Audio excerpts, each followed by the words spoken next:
Bien, muy buenas tardes con todos los cursantes. Bienvenidos a una nueva jornada del Diploma Internacional en Derecho Penal y Derecho Procesal Penal. Por favor, me confirman si tenemos audio.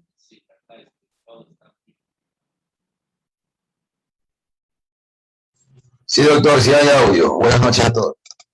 Buenas noches. Bien, muchísimas gracias. Bienvenidos, estimados cursantes, a una jornada más del diploma. El día de hoy nos acompañará el doctor Santiago Pazmiño. El doctor Santiago Pazmiño es abogado máster en Derecho Penal y Criminología en Rusia. Tiene un máster en Derecho Penal por la Universidad Central del Ecuador y máster en Derecho Constitucional por la Universidad Central del Ecuador. También es fiscal de Chimborazo desde el 2015 hasta la actualidad. Sea usted bienvenido, estimado doctor, tiene el uso de la palabra.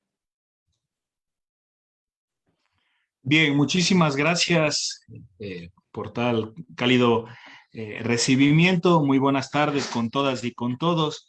En primer lugar, siempre las primeras palabras siempre constituyen vehículo para expresar gratitud.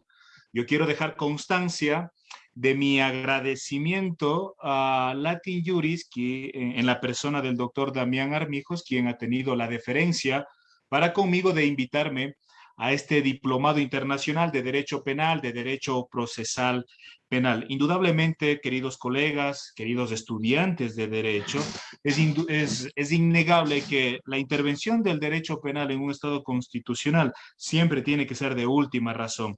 Y obviamente yo hago extensivo mi agradecimiento y de igual manera mis felicitaciones a Latin Juris y a ustedes, porque cada día ustedes tienen que siempre ir a la vanguardia del derecho, de la jurisprudencia. Así nos enseñó de antaño Eduardo Couture, obviamente, en uno de sus coloquios, que mientras menos leamos, menos abogados seremos. Ahora, el tema, espero que se me escuche muy bien previo a iniciar. El tema objeto de mi disertación estriba sobre 4 principios procesales de rango constitucional. Hoy día yo voy a hablar y les pido por favor de la manera más comedida que tengan a la mano donde anotar, porque les voy a dar prácticamente algunas sentencias, específicamente son fallos de jurisprudencia vinculante actual del año 2021 específicamente, y considero pertinente que son necesario que se conozca obviamente las ratio decidendi o las obiter dictum de estos fallos de los máximos órganos de nuestra justicia ordinaria o de nuestra justicia constitucional. Como les decía, respetados estudiantes, cursantes, voy a hablar de cuatro principios. El principio de legalidad, el principio de favorabilidad, el principio de duda a favor del reo o de indubio pro reo, y finalmente el principio de no autoincriminarse o de no autoincriminación. Previo a desarrollar mi ponencia, yo siempre considero partir de lo siguiente, que el derecho objetivo es el conjunto de normas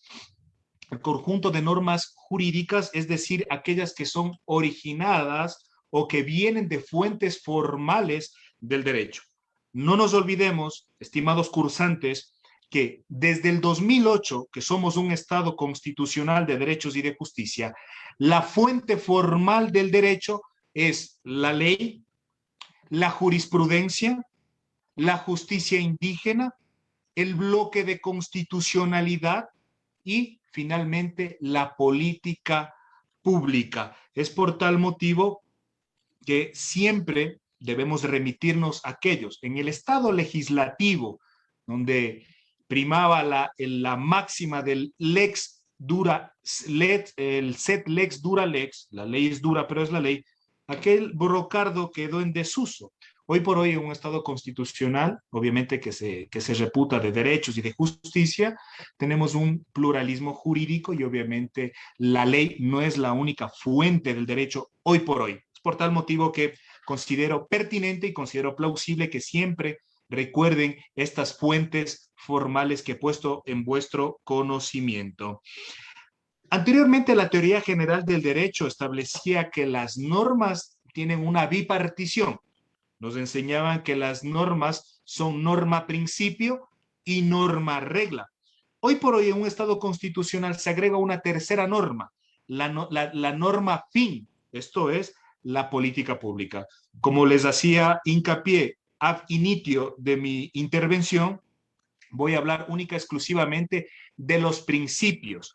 Entiéndase que los principios son normas, las reglas son normas, la política pública es norma, ¿sí? Solo que obviamente tienen una especificidad y puede ser aplicada a un caso concreto. Como bien manifestaba Robert Alexi, obviamente los principios son normas o son mandatos de optimización. Al decir que es un mandato, obviamente se refuerza la idea de que es una norma jurídica, por consiguiente, tiene que ser aplicada a un caso concreto. Y, a su vez, al decir que es de optimización, esto significa que quiere decir que el principio tiene una finalidad de alterar el sistema jurídico y la realidad. En palabras del mismo Robert Alexi, se sostiene que el principio es una norma general, vaga y abstracta, que nos presenta un haz de posibilidades. Y para mejor y cabal comprensión, cuando nosotros revisamos el artículo 195 de la Constitución, se establece que la Fiscalía está sustentada sobre dos principios: el principio de intervención mínima y el principio de oportunidad. Por otro lado, si nosotros revisamos desde el artículo 1 hasta el artículo 30 del Código Orgánico de la Función Judicial, se establece un sinnúmero de principios que rigen a la administración de justicia y que, respetados cursantes, yo les sugiero, con el mayor respeto, darles una pequeña lectura a estos principios. Una vez entendido qué es un principio, el principio es una norma abstracta, obviamente es una norma abstracta y ambigua, que no nos da una respuesta concreta, ¿sí? Simplemente tiene que ser, hasta cierto punto, puede ayudarnos a aplicar, en el caso concreto, cuando apliquemos una subsunción de una regla, pues le moldeamos con el principio. Pues bien, estos cuatro principios que voy a hacer referencia de la legalidad, de la favorabilidad, del indubio pro reo, de no autoincriminación, nada tendría razón si yo no hago hincapié en qué es el Estado constitucional de derechos y de justicia. Y previo a aquello, yo considero indispensable tener hasta cierto punto un conocimiento sobre las características de nuestro Estado constitucional. Si nosotros nos remitimos de manera estricta al artículo 1 de la norma ius fundamental, observamos que el Ecuador, nuestro país, es un Estado constitucional, es un Estado de derechos y es un Estado de justicia. Esto significa que la norma constitucional o la norma ius fundamental tiene un efecto irradiante en la ley, en la jurisprudencia, en la política pública y en los actos del poder público. Es por tal modo, inclusive, obviamente, los señores jueces, los señores fiscales, nosotros somos representantes del acto y realizamos actos del poder público, obviamente porque los actos del poder público tienen que ser en público y debidamente motivados, so pena de nulidad. El magistrado perfecto Andrés Ibáñez sostiene que los jueces en un Estado constitucional indudablemente tienen que ser garantes de los derechos de los justiciables y también ellos tienen que hacer siempre una crítica de la ley a la luz de a la óptica de la Constitución. El profesor Ferrajoli, en su libro Derechos y Garantías, él sostiene que los derechos son inmunidades y que son indemnidades. Y a su vez, los únicos mecanismos para tutela de estas inmunidades y necesidades, son inmunidades y necesidades, son las garantías. Las garantías son mecanismos de tutela de derechos. Bien, esto guarda congruencia con el argumento que ha vertido el profesor Gustavo Zagrebelsky en el libro Derecho Dúctil. Él hace hincapié que efectivamente el rasgo distintivo del Estado constitucional es que en un Estado constitucional, por primera vez la ley se ve subordinada a un estrato más alto, que es la Constitución. Por ejemplo, y para finalizar sobre las características del Estado constitucional, hay un ensayo muy interesante del magistrado Ramiro Ávila Santamaría, desde el año 2008. quien hace hincapié que el Ecuador es un estado constitucional en virtud de que la Constitución determina el contenido de la ley, de la autoridad y de los actos del poder público. Es un estado de justicia debido a que cuando nosotros aplicamos nuestro ordenamiento jurídico y el derecho, no pueden arrojar resultados injustos.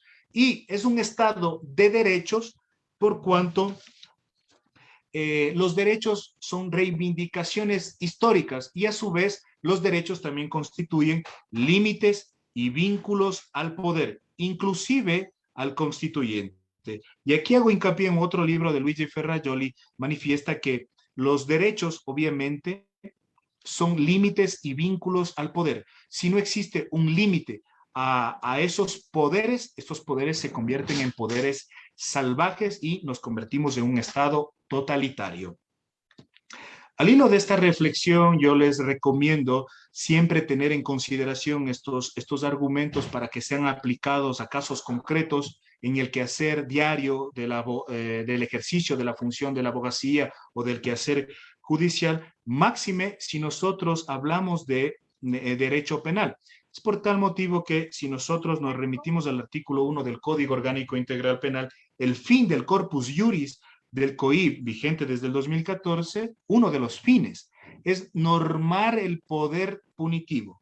Bien, sin perjuicio de que también otro fin es la rehabilitación, la resocialización de la persona sentenciada y obviamente la reparación integral a la víctima. La Corte Constitucional sobre el Estado Constitucional en sentencia 034-10-CEP-CC del 24 de agosto del 2010 sobre el Estado Constitucional manifestó lo siguiente, que el concepto de Estado Constitucional tiene una serie de connotaciones, específicamente en el derecho penal, habida cuenta de que los bienes jurídicos de la persona se encuentran en mayor riesgo de vulneración. Es por tal motivo que el legislador ha creado principios como legalidad, la presunción de inocencia, el principio de oportunidad y obviamente la intervención mínima del derecho penal.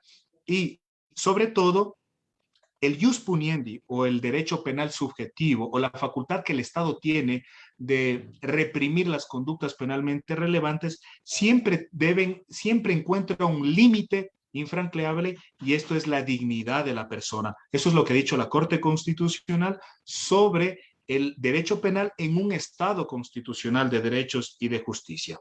Bien, previo a desarrollar obviamente sobre los principios in commento, yo siempre parto sobre el concepto del Estado constitucional que pongo en vuestra consideración y finalmente hay tres principios que obviamente el legislador les otorga el rango de principio, otros el rango de derecho y otros el rango de garantía. Obviamente estos considero pertinente y son el andamiaje del Estado constitucional. Primero, la tutela judicial efectiva.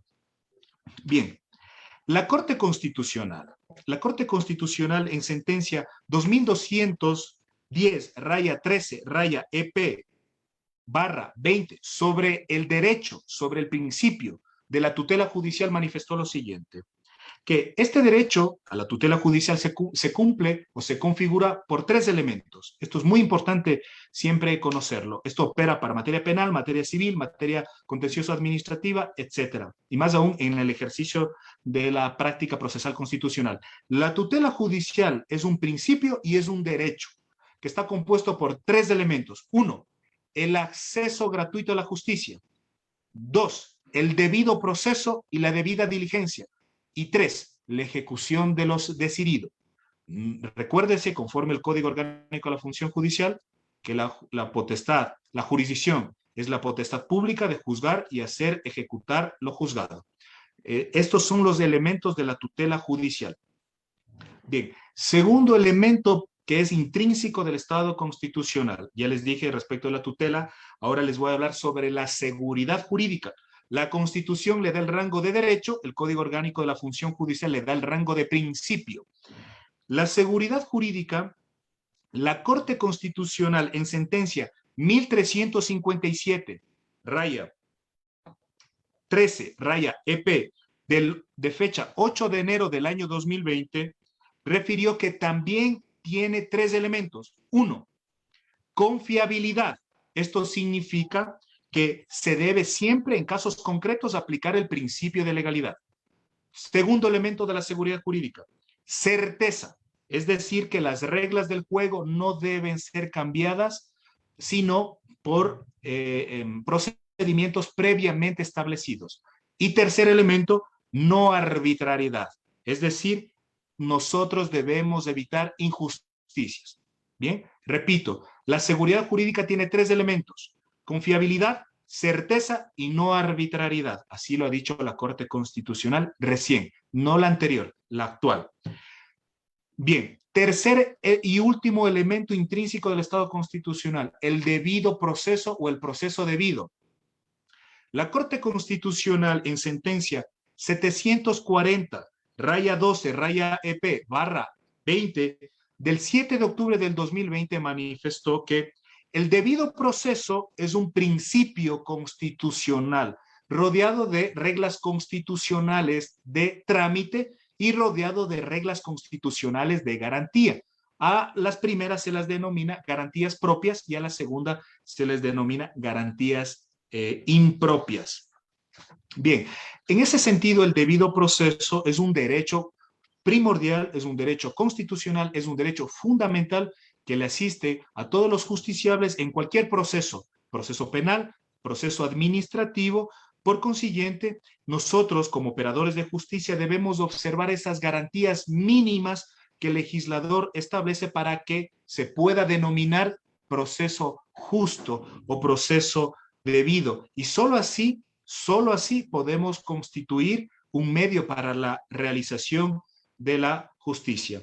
Recuérdese, si nosotros observamos la Constitución de la República, artículo 76, tiene 6 garantías con los cuales se tutela el derecho al debido proceso, y dentro del derecho al debido proceso obviamente existe el subderecho a la defensa, y el derecho a la defensa tiene 13 garantías. Por consiguiente, tenemos obviamente un sinnúmero de garantías que debemos de manera irrestricta observar en un proceso penal o en un proceso administrativo. Bien, al hilo de esta reflexión voy a referirme en primer lugar al principio de legalidad, rápido y puntual. Nuevamente nosotros nos remitimos al artículo 76 respecto del debido proceso, y la Constitución establece que en todo proceso que se determinen derechos y obligaciones de cualquier orden se debe asegurar el debido proceso, que incluirá las siguientes garantías básicas. Ahí es donde yo hago referencia que existe un sinnúmero de garantías, ergo yo única y exclusivamente me voy a remitir a la garantía del punto 3. Es decir, nadie podrá ser juzgado ni sancionado por un acto u omisión que al momento de tipificarse, que al momento de cometerse, no esté tipificado en la ley como infracción penal, administrativa o de otra naturaleza. Esto dice la Constitución. Ahora, si nos remitimos al Código Orgánico Integral Penal respecto de los principios procesales, que obviamente tienen rango constitucional, también nuestro COIP regula el principio de legalidad y establece que efectivamente no hay infracción penal, no hay pena y no hay proceso penal sin ley anterior al hecho. El clásico principio de legalidad responde a un brocardo. Esto es el del nullum judicium, responde al brocardo, obviamente, del nullum crimen, nulla pena sine lege.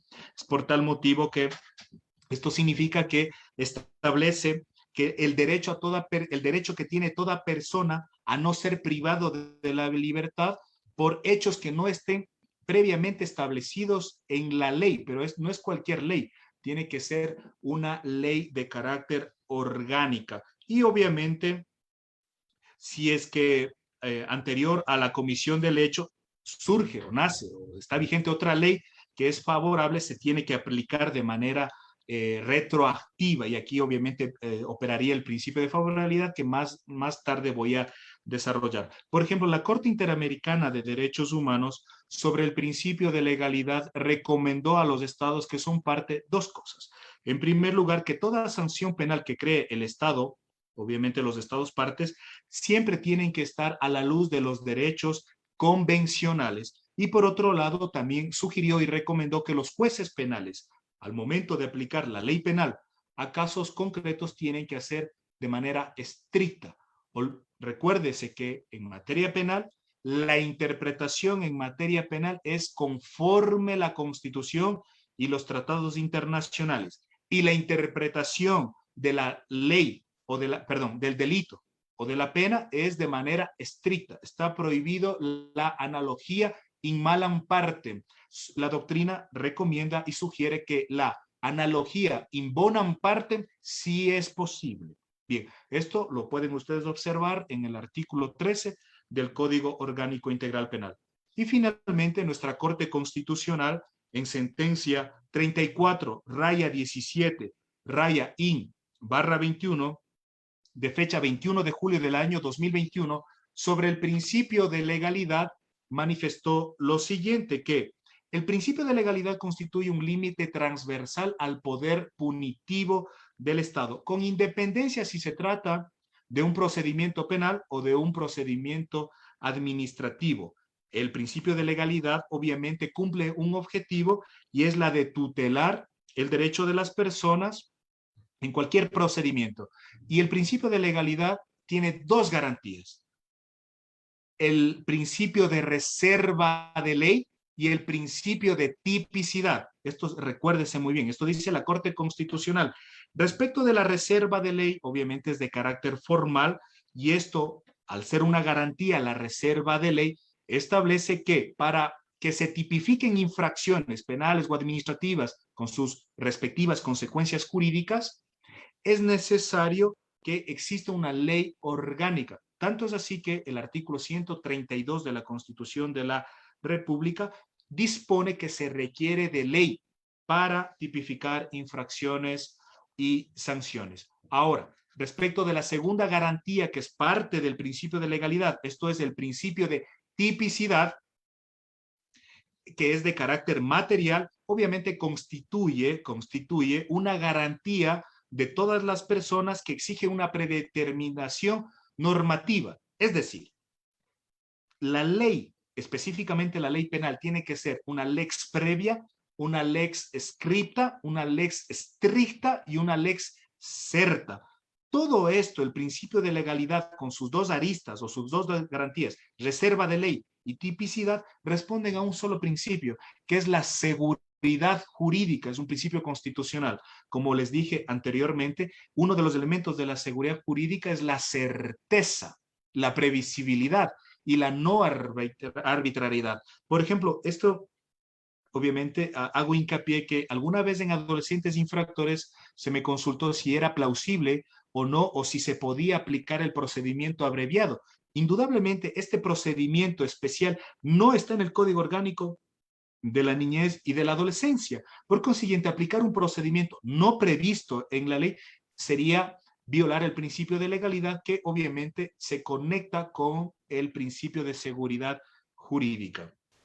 Como ustedes observarán, la seguridad jurídica siempre se yuxtapone con el principio de legalidad, que a su vez es reserva de ley y a su vez es tipicidad. Bien, ahora, del segundo principio, hablemos de la favorabilidad. Nuevamente nos remitimos al artículo 76 de la Constitución de la República sobre el debido proceso. El debido proceso tiene 6 garantías, ya hablamos de la tercera garantía, que era el principio de legalidad. Ahora voy a hablar de una de esas 6 garantías, que es la favorabilidad. Recuérdese que la Corte Constitucional ya dijo que el derecho al debido proceso es un principio constitucional rodeado de garantías constitucionales de trámite y reglas constitucionales de garantías. Pues bien, ahora vamos a hablar de la favorabilidad. El artículo 5 o el numeral 5 del artículo 76 de nuestra norma ius fundamental textualmente refiere que en caso de conflicto de leyes de la misma materia que contemplen sanciones diferentes por un mismo hecho, se aplicará la menos rigurosa, aun cuando su promulgación sea posterior a la infracción. En caso de duda sobre una norma que contenga sanciones, se aplicará el sentido más favorable a la persona infractora.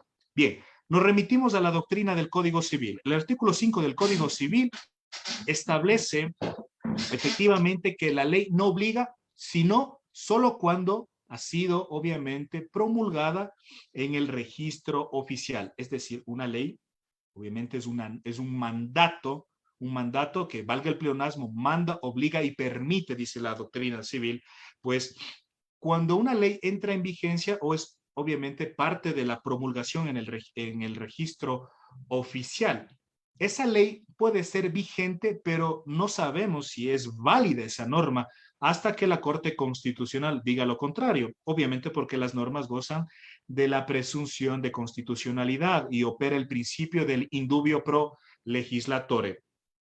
Sea como fuere, por ejemplo, el principio de favorabilidad en materia penal no está en discusión, habida cuenta que todo delito o todo acto procesal se rige por un principio del tempus regit actum. Significa que los actos o los delitos tienen que ser sometidos a la ley procesal, obviamente, o a la ley sustantiva que estaba vigente al momento de la comisión del hecho.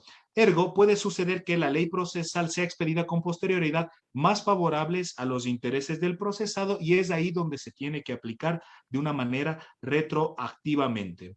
La Corte Constitucional, hoy por hoy, recién en el mes de septiembre y agosto, dio dos sentencias muy importantes sobre el principio y la garantía de la favorabilidad. Primero, la Corte Constitucional sobre el principio de favorabilidad en sentencia 1542, raya 16, raya EP barra 2021, de fecha 11 de agosto del 2021, manifestó sobre la favorabilidad que, a través de este principio se impide que la situación de una persona se mantenga bajo el ámbito de una ley derogada, menos benigna que la posterior. Por tanto, al momento de promulgarse una ley posterior más benevolente, esta debe ser aplicada de manera inmediata en beneficio de la persona investigada, de la persona procesada, de la persona acusada o de la persona sentenciada. Y esta sentencia es muy interesante en virtud de que en el Código de Procedimiento Penal anterior sí era posible investigar y procesar a los fiscales por el delito de prevaricato y obviamente se llevó un proceso penal propiamente dicho en contra de una señora fiscal y al momento ya del juicio, de la instalación de la audiencia de juicio, ya estaba vigente el Código Orgánico Integral Penal que establecía que el prevaricato única y exclusivamente lo perpetran los jueces y los árbitros juris y los abogados, más no los fiscales en ejercicio de sus funciones, y es por tal motivo que se aplicó el principio de favorabilidad. Lo que recomienda la Corte Nacional de Justicia es que no solo debe aplicarse la favorabilidad en sentencia ejecutoriada, ni en un juicio, sino, como bien ustedes han podido escuchar, en fase preprocesal, procesal, en una eventual acusación o preparatoria de juicio o en el juicio propiamente dicho. Segunda sentencia, respecto del principio de favorabilidad.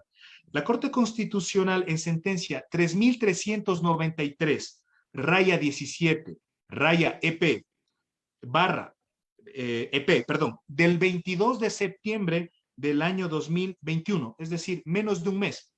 La Corte Constitucional dio otro criterio muy interesante sobre el principio de favorabilidad y dijo, el principio de favorabilidad no se limita a cuestiones sustantivas relacionadas con el delito o relacionadas con la pena, sino que la favorabilidad también tiene un alcance o trasciende también a cuestiones procesales y a cuestiones de ejecución. Es por tal motivo que esta es la última sentencia de la Corte Constitucional sobre el principio de favorabilidad.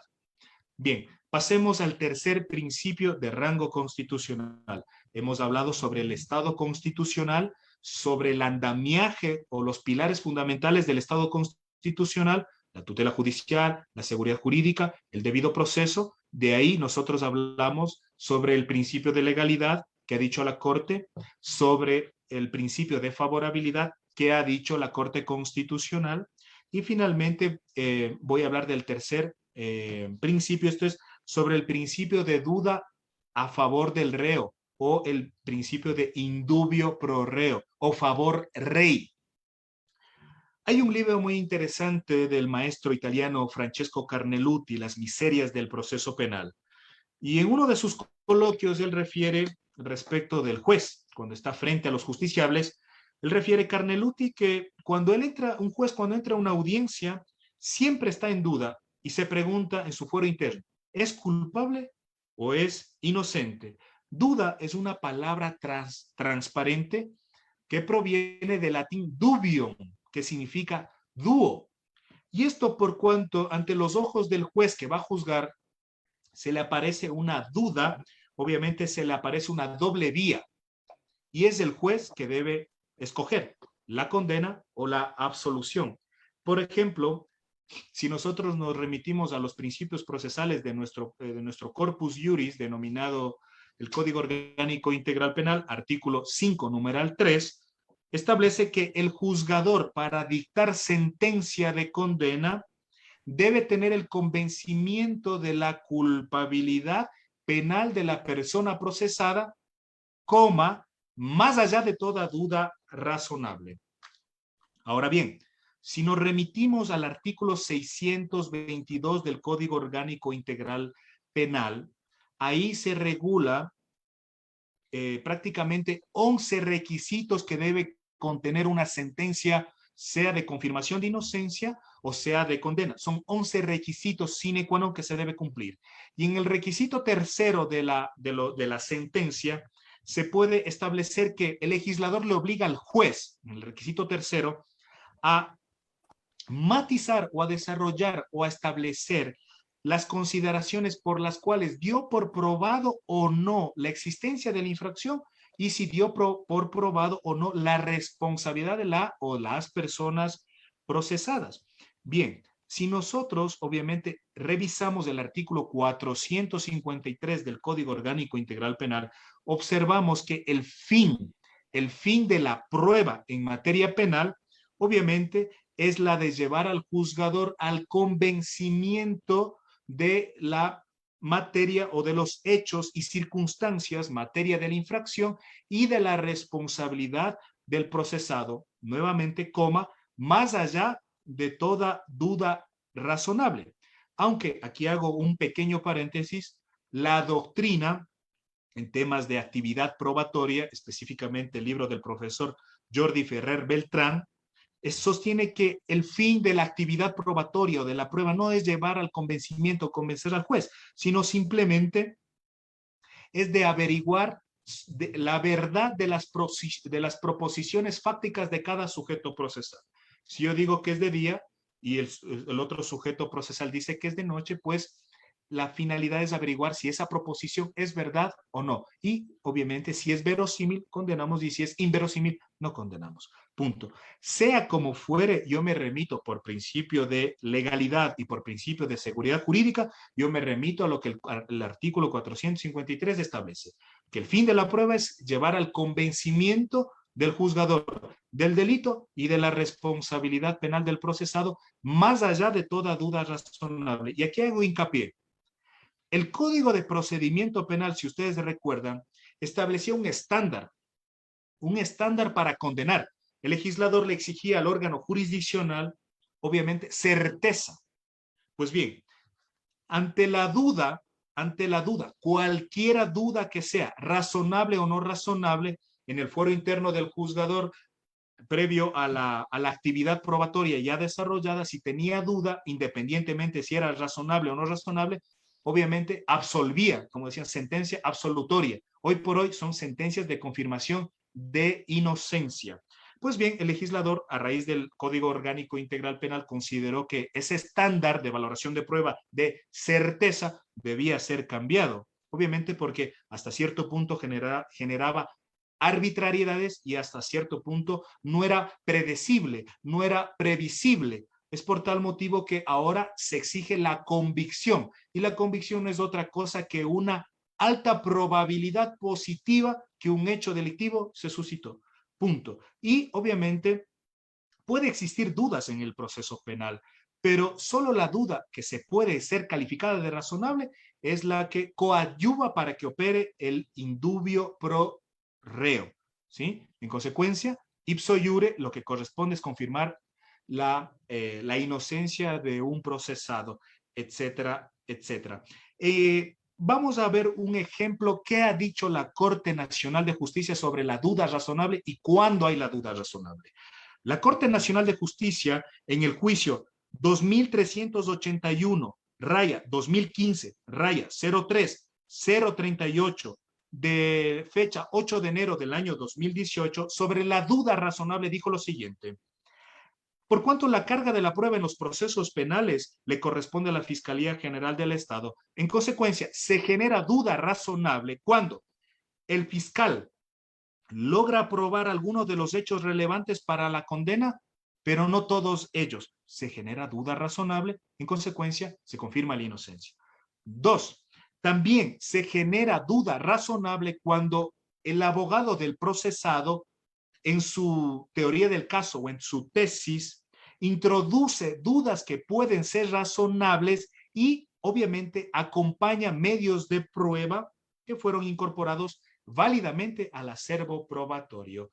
Ahí se genera la duda razonable y lo que corresponde es, en ese momento, es confirmar la inocencia o, como decía el Código de Procedimiento Penal, absolver. Aunque muchas personas, obviamente, discrepan, obviamente, al absolver de qué. Si la inocencia se presume, la inocencia es un principio iuris tantum, no es una presunción iure et de jure, es una presunción iuris tantum. Y, obviamente, al ser una presunción, puede ser enervada a través de el mecanismo conocido como la prueba constitucionalmente válida. Bien, finalmente vamos a hablar del penúltimo principio. Esto es el principio de autoincriminación, la prohibición de que un sospechoso o un procesado se autoincrimine. Pues el artículo 8 del Código Orgánico Integral Penal, perdón, artículo 5, numeral 8 del Código Orgánico Integral Penal, habla sobre la prohibición de autoincriminación. Ninguna persona puede ser obligada a declarar contra sí mismo en asuntos que pueda ocasionar su responsabilidad penal. Y obviamente esto todo parte, y esto es muy importante, todo parte esto de la presunción de inocencia. La inocencia es una garantía, la inocencia es un principio y la inocencia es un derecho. Y eso está establecido en la garantía del numeral 2 del artículo 76. Establece que se presumirá, la Constitución así lo sostiene, se presumirá la inocencia de toda la persona y será tratada como tal mientras no se declare la responsabilidad mediante resolución firme o sentencia ejecutoriada. La Corte Constitucional, en sentencia 14, raya 19, raya CN, barra 20, de fecha 12 de agosto del 2020, sobre la presunción de inocencia, dijo lo siguiente, que la presunción de inocencia tiene dos reglas. Es muy importante, dos reglas. Primero, la regla de tratamiento procesal y segundo, la regla de juicio. Respecto de la regla de tratamiento procesal, corresponde a que no se adopten decisiones que impliquen una asunción de culpabilidad antes de una condena. Y obviamente esta la Corte recomienda para que jueces, para que fiscales y para que policías no hagan un prejuzgamiento ex ante delictum, ¿sí? Antes de que exista condena ejecutoriada pasado por autoridad juzgada, no deben hacer prejuzgamiento antes de lo que ya he manifestado. Es decir, deben abstenerse de prejuzgar el asunto. Y segundo, la regla de juicio. Por cuanto el principio de onus probandi o la carga de la prueba le corresponde a la acusación pública, en este caso la fiscalía, es la fiscalía quien tiene la carga de la prueba de probar hechos, de probar circunstancias y de probar la responsabilidad del procesado, sea como autor o sea como cómplice y más allá de toda duda que pueda ser calificada de razonable. Tal es así, por ejemplo, cuando están ustedes en la praxis del derecho, específicamente en materia de derecho procesal penal, ustedes están patrocinando a un sospechoso, a un procesado. El artículo 507 y el artículo 508 regulan normas, reglas, ¿ya? De cómo debe darse la aversión a un sospechoso o un procesado y específicamente se establece que el artículo 508 refiere que la persona investigada, ¿sí? La persona investigada deberá rendir sobre los hechos previa comunicación a guardar silencio y en ningún caso se le podrá obligar mediante coacción o amenaza a declarar sobre asuntos que puedan obviamente generarle responsabilidad penal. Es decir, el sospechoso y o el procesado tiene derecho constitucional a dos cosas: a guardar silencio y del derecho constitucional a no declarar contra sí mismo. Y esto sencillamente por cuanto esto subyace de la presunción de inocencia, y por otro lado también esto tiene una correlación directa con la máxima del affirmanti incumbit probatio o el onus probandi o la carga de la prueba. Le corresponde siempre en delitos de ejercicio público de la acción a la fiscalía probar los hechos, las circunstancias y la responsabilidad. Recuérdese que el testimonio del procesado, dice el artículo 507, es un medio de defensa. Ahora bien, la jurisprudencia del Tribunal Supremo Español, no tengo aquí el número de la sentencia, pero voy a tratar de localizarlos desde el 2019, y la doctrina establece que sí, efectivamente. ¿Qué pasa cuando el imputado, el procesado, el sindicado se acoge a su derecho constitucional al silencio? Pues la jurisprudencia y la doctrina dice lo siguiente, que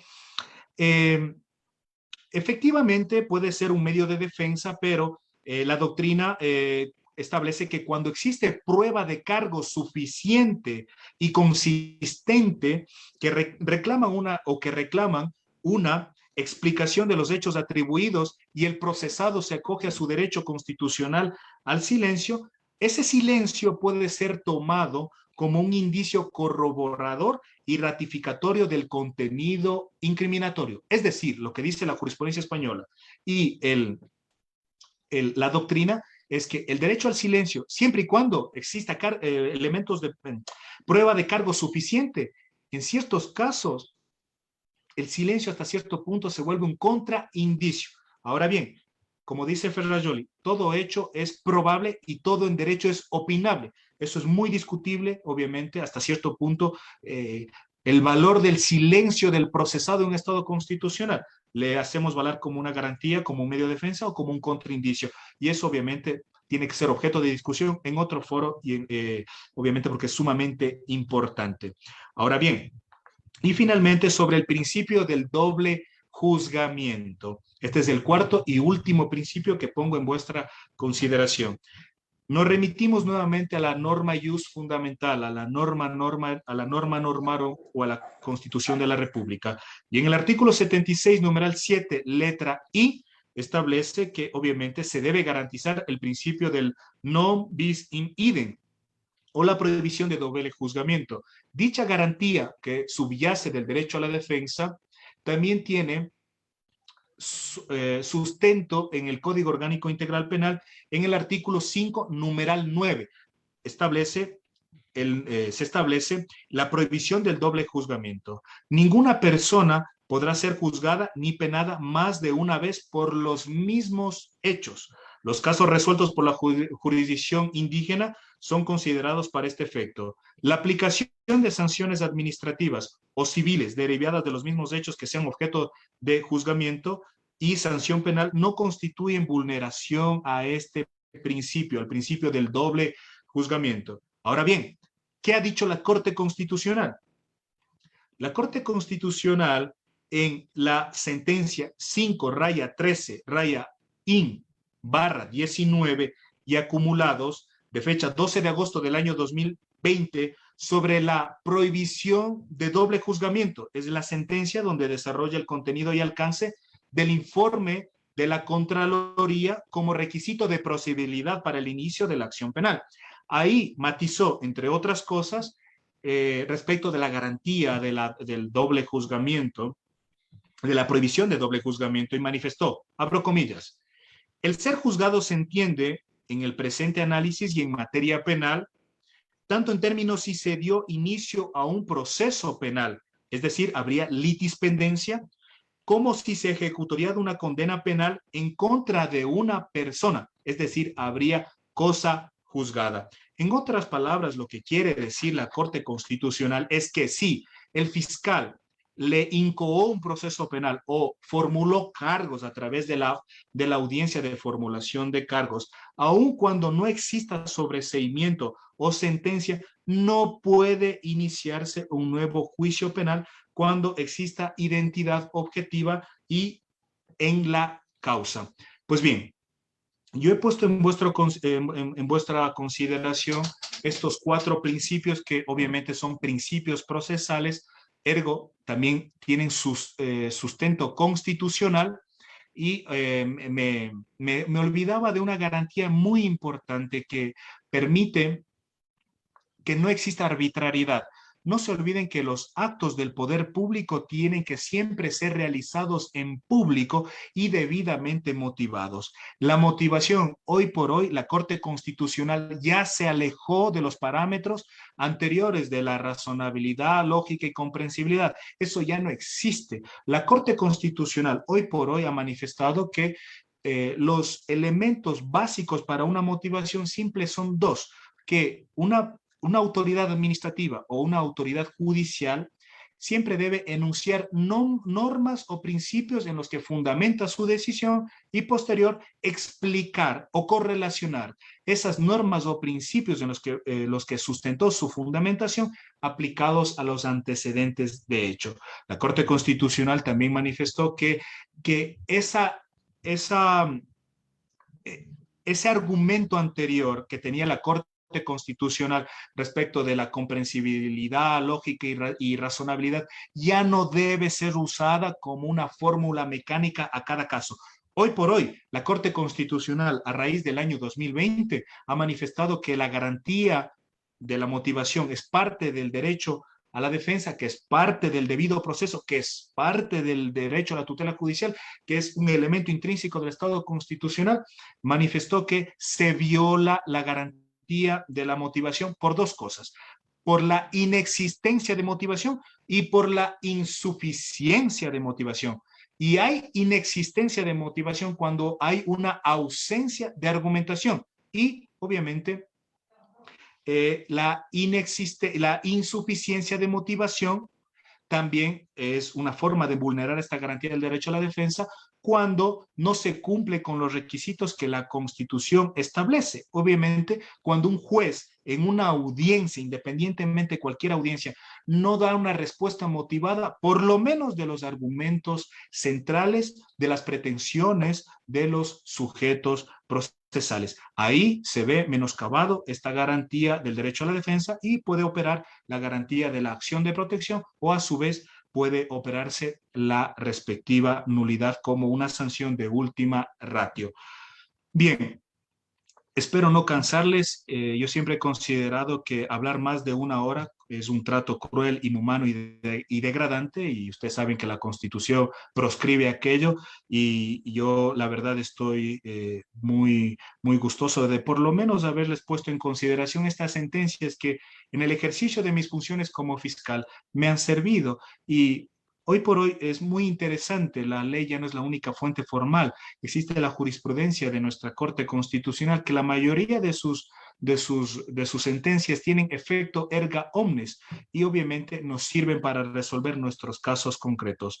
Yo les agradezco en primer lugar de sobremanera por haberme escuchado y de igual manera agradezco de sobremanera a Latin Juris por haberme invitado a este pequeño coloquio. Siempre estamos prestos y estoy presto para responder cualquier pregunta. Muchísimas gracias y devuelvo la palabra. Bien, muchísimas gracias, estimado doctor, por tan excelente ponencia. A continuación daremos paso a las preguntas. Las personas que deseen realizar alguna consulta, una pregunta, pueden levantar la mano acá en la sala de Zoom y de igual manera verificaremos las preguntas en redes sociales.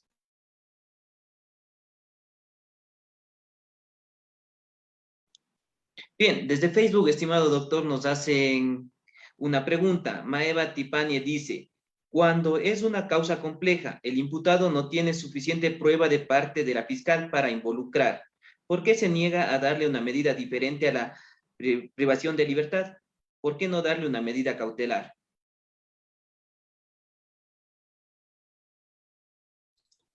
Bien, muchísimas gracias por la pregunta. Bueno, si nos remitimos a las medidas cautelares, perfecto.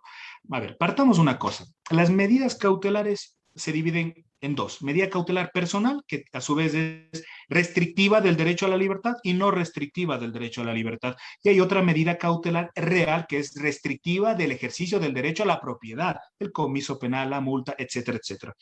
Partamos de que si se quiere, si me quieren hacer preguntas de aquello que a eso creo que la señorita cursante me hace referencia, ¿por qué siempre debe operar la prisión preventiva de prima ratio? Obviamente ya la Corte Constitucional, respecto de la inconstitucionalidad del artículo 536, les recomiendo que lean, muy interesante, y en un Estado constitucional de derechos y de justicia, la privación de la libertad a través de la medida cautelar de una persona es de última razón, de última ratio. Y obviamente el artículo 534 establece 4 requisitos, 3 requisitos objetivos y un requisito subjetivo. Y es precisamente es donde ahí el fiscal tiene que actuar de una manera objetiva y tiene que justificar por qué las medidas cautelares de carácter personal no restrictivas del derecho a la libertad, como la prohibición de salida del país, la presentación periódica, el grillete, son insuficientes para garantizar los fines que me establece el artículo 519, inmediación, cumplimiento de una pena, reparación integral, protección a los derechos de los partícipes del proceso penal. Ahora bien, los fiscales debemos siempre actuar con objetividad. No le puedo yo exigir a un fiscal que sea imparcial. La imparcialidad es netamente del órgano jurisdiccional. En procesos penales ordinarios está obligado el fiscal a buscar prueba de cargo y de descargo. No obstante, en proceso especial directo, el fiscal no está obligado a buscar descargo, pero sí debe permitir que el procesado le introduzca, obviamente, prueba de descargo, obviamente por la misma naturaleza del procedimiento especial directo. ¿Por qué se niega? Obviamente, como errare humanum est, dice una máxima, decían los romanos. Obviamente habrá fiscales que tienen esa convicción, obviamente, solo de acusar y prisión preventiva. Hay otros fiscales que hasta cierto punto hacen un ejercicio de reflexión hasta qué punto es plausible privar de la libertad a una persona.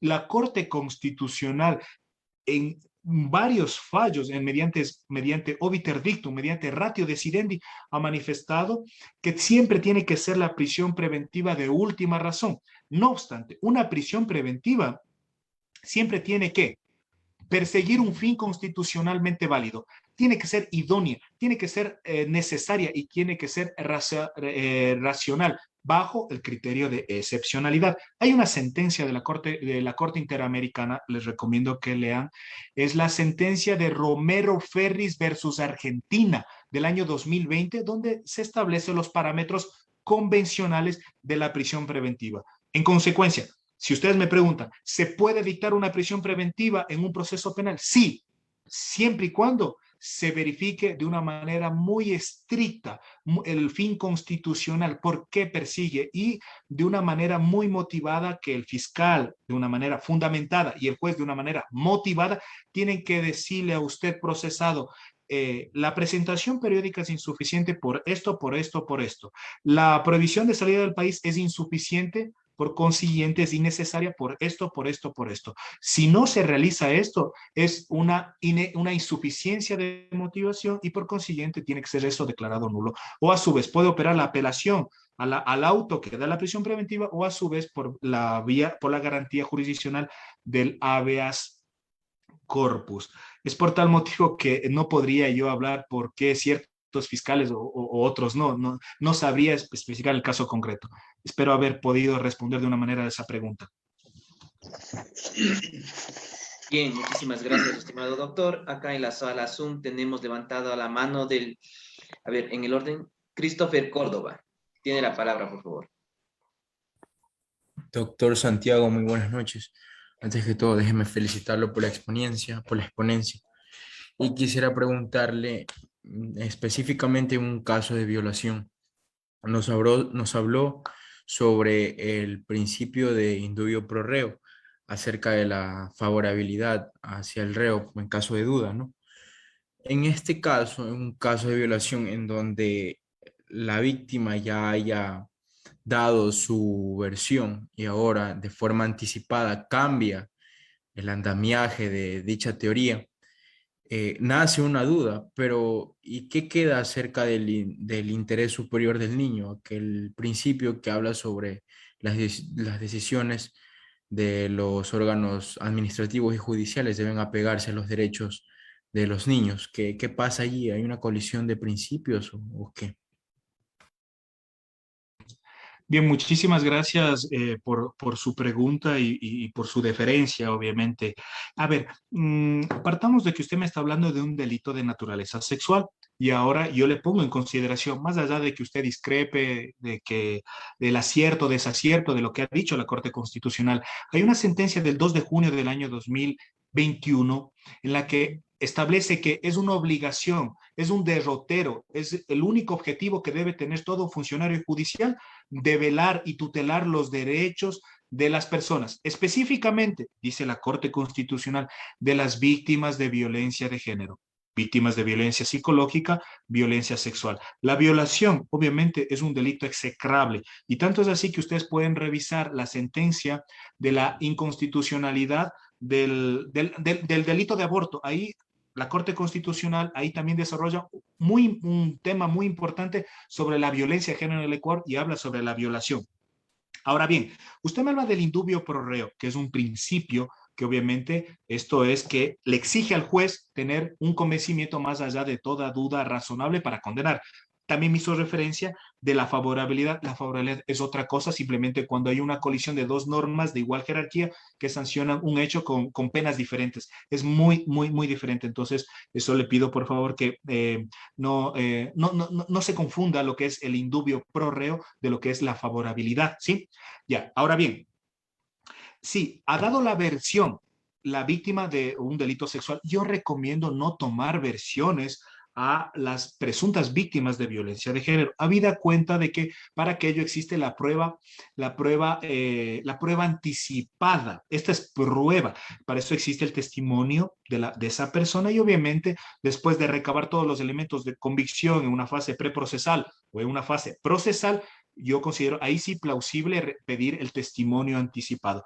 Nótese que sin perjuicio de que la víctima de violencia de género cambie todo el andamiaje, como usted hace referencia, eso no insta para que el fiscal no investigue a fondo. A veces se confunde que si la víctima dice, Juan me violó, y en el juicio dice, no, Juan ya no me violó, esto no es motivo suficiente para confirmar la inocencia o absolver.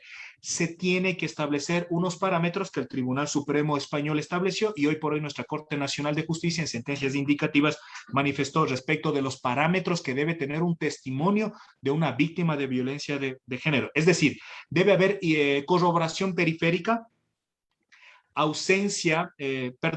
debe haber ausencia de incredibilidad subjetiva, es decir, que lo que manifieste la víctima de violencia de género, puede ser un hombre también, no tenga ningún tipo de animadversión, ausencia de incredibilidad subjetiva, persistencia en la incriminación y tercero, corroboración periférica.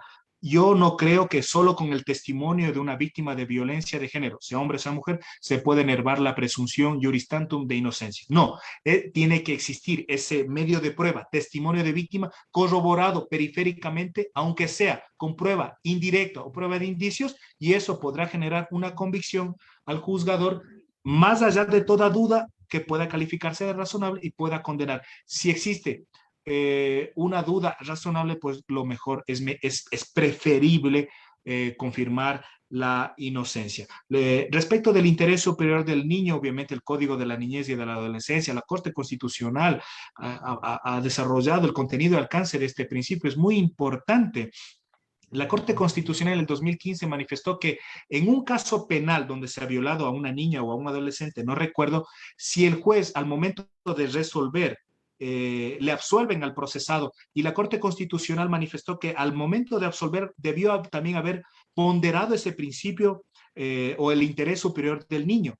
Al no haber inmiscuido el interés superior del niño al caso concreto penal, es inmotivada esa resolución y obviamente yo creo que más por sentimiento de justicia se dejó sin efecto, se retrotrajo el proceso para que se pueda, entre comillas, condenar. Esa es la situación. Recuérdese que el fin del proceso penal o la Corte Nacional de Justicia ha manifestado que no solo la Fiscalía debe perseguir la reparación integral a las víctimas, y esto tratándose en delitos contra la propiedad, en la que ya a veces concilian, por ejemplo, en estafa, que son delitos de 5 a 7, ya la Fiscalía emite dictámenes abstentivos. No, la Fiscalía también no solo debe velar por el derecho constitucional a reparación integral, sino también, en la medida de lo posible, sancionar los delitos de ejercicio público de la acción. Es por tal motivo que temas de violencia de género siempre hay que manejarse con perspectiva de género y con mucha cautela, con mucha prudencia y con mucha reflexión. ¿Sí? Espero haberle respondido a su pregunta. Bien, gracias, estimado doctor. Santiago, en honor al tiempo, vamos con la última pregunta de la persona que tiene levantada la mano acá, el abogado Carlos Vizcaín. Tiene el uso de la palabra.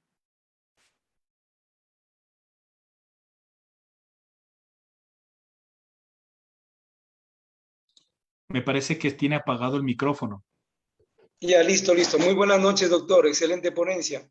Muchas gracias. Le escucho, doctor.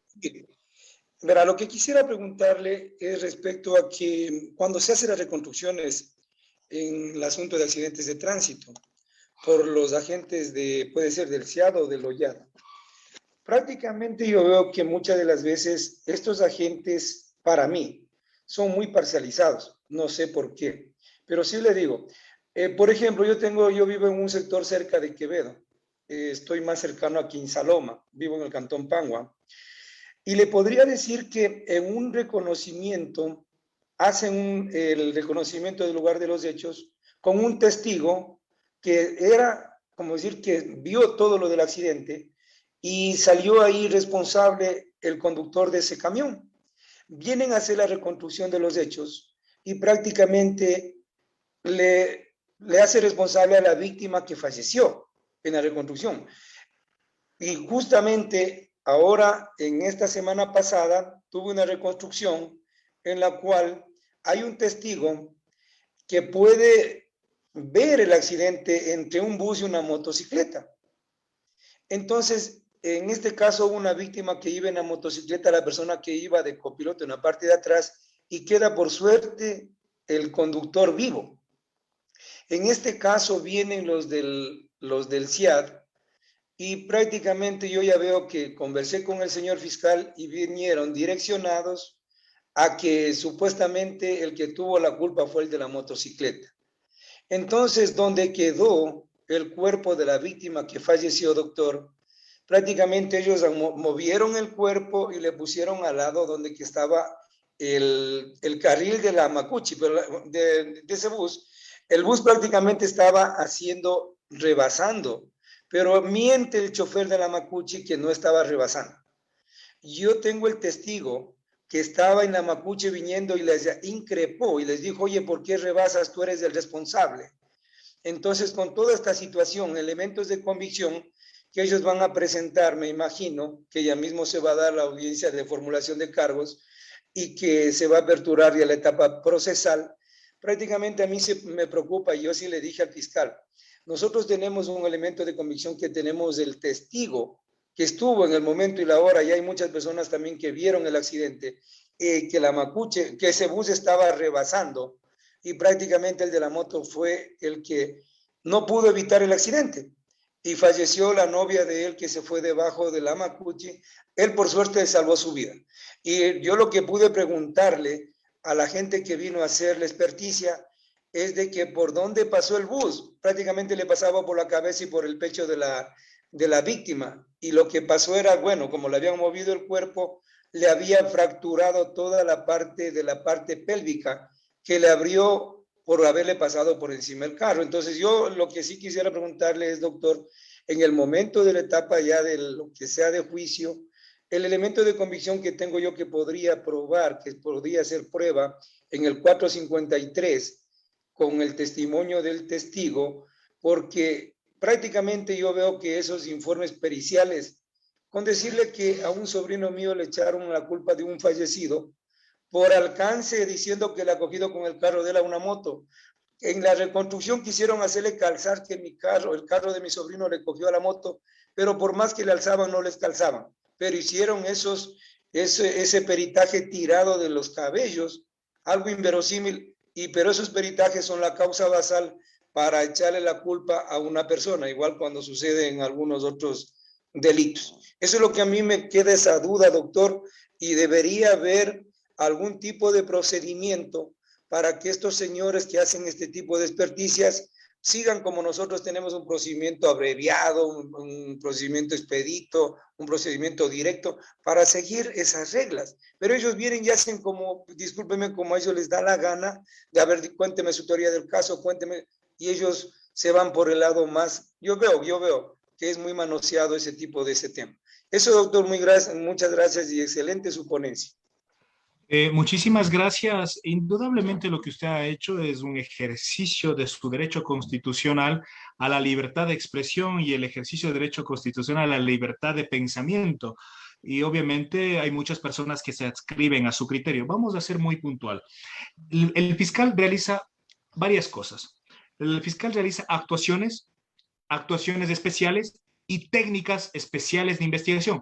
La reconstrucción del lugar de los hechos obviamente es una actuación especial que no es limitativa de un derecho constitucional. Por consiguiente, el fiscal no necesita autorización judicial para la reconstrucción y en eso estamos claros. Si nosotros nos remitimos estricto sensu al artículo 468 del Código Orgánico Integral Penal, nótese que la institución de la reconstrucción del lugar de los hechos es facultativa del fiscal y obviamente el fiscal tendrá que hacer, siempre y cuando lo considere pertinente, esta reconstrucción a fin de establecer una cosa, el modus procedendi de la perpetración de la infracción, que usted hace referencias a título imprudente, y obviamente la norma establece si los testigos concurren voluntariamente o si no, se hará con todos los objetos tenidos a la vista posible, obviamente.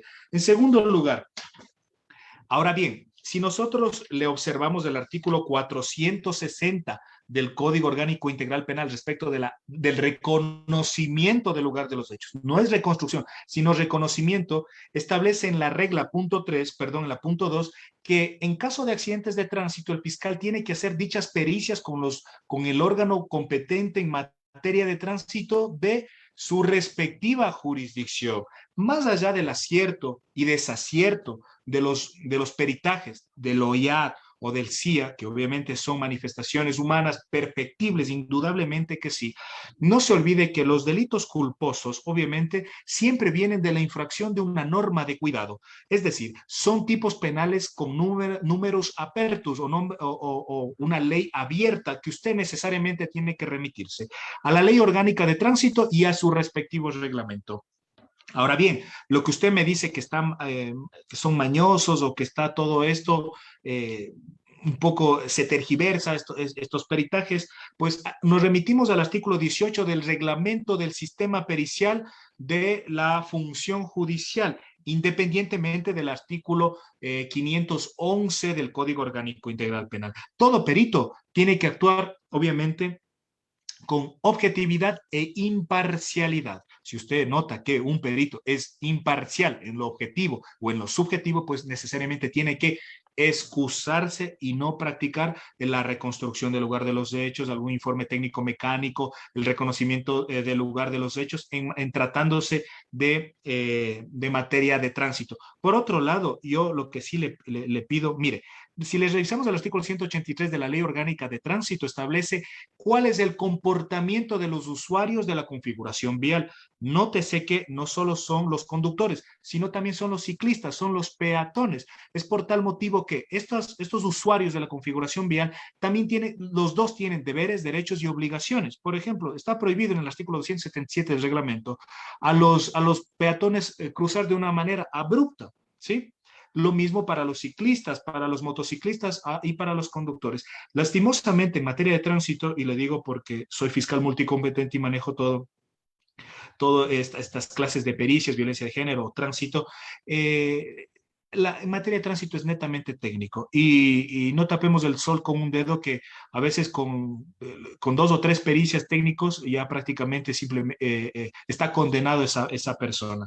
Obviamente lo que sí se puede exigir conforme al artículo 511, que es las reglas que debe cumplir un peritaje al momento del juicio en el interrogatorio o en el contrainterrogatorio, pues exigirle al perito que nos establezca cuál es la fundamentación científica con la que usó para establecer que la causa basal o la causa concurrente. Es por tal motivo que eso se tiene que, desde el inicio, obviamente, establecer. Pero nótese que puede existir la autopuesta en peligro de la víctima o la acción a propio riesgo, puede haber causa basal donde se le atribuye a la persona fallecida, puede ser, pero eso sí tienen que ser transparentes los peritajes. Espero algún día que se mejore un poco la técnica de nuestros peritajes en tratándose en materia de tránsito. Comparto hasta cierto punto, por ejemplo, sus argumentos. Muchas gracias por la pregunta. Devuelvo la palabra.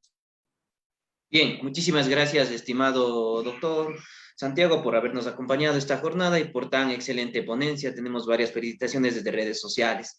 Le cedo el uso de la palabra para que así pudiera despedirse de la audiencia.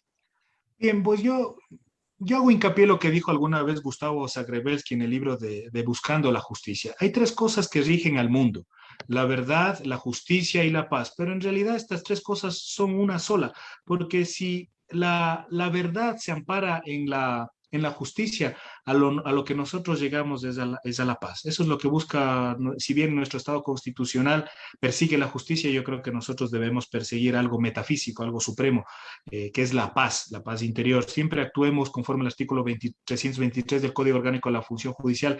El ejercicio de la abogacía tiene que estar al servicio no del lucro ni de los intereses oscuros ni espurios, sino del derecho y de la justicia. Sigan preparándose y siempre lean lo que dijo Couture: mientras menos lean, menos abogados serán. El derecho es mutable, va muy rápido. Miren los fallos de las Cortes Constitucionales, cambian muy rápido. La fuente del derecho ya no es la ley. Estamos en la jurisprudencia vinculante, el bloque de constitucionalidad, la justicia indígena, obviamente son fuentes de derecho, y la política pública. Recuerden siempre eso y siempre a las órdenes. Muchísimas gracias por invitarme y algo más importante, muchísimas gracias por haberme escuchado. Una buena noche y siempre a las órdenes. Gracias a Latin Juris. Una buena noche. Muchísimas gracias, estimado doctor. Que tengan una muy buena noche. Bien, estimados cursantes, con ustedes seguimos.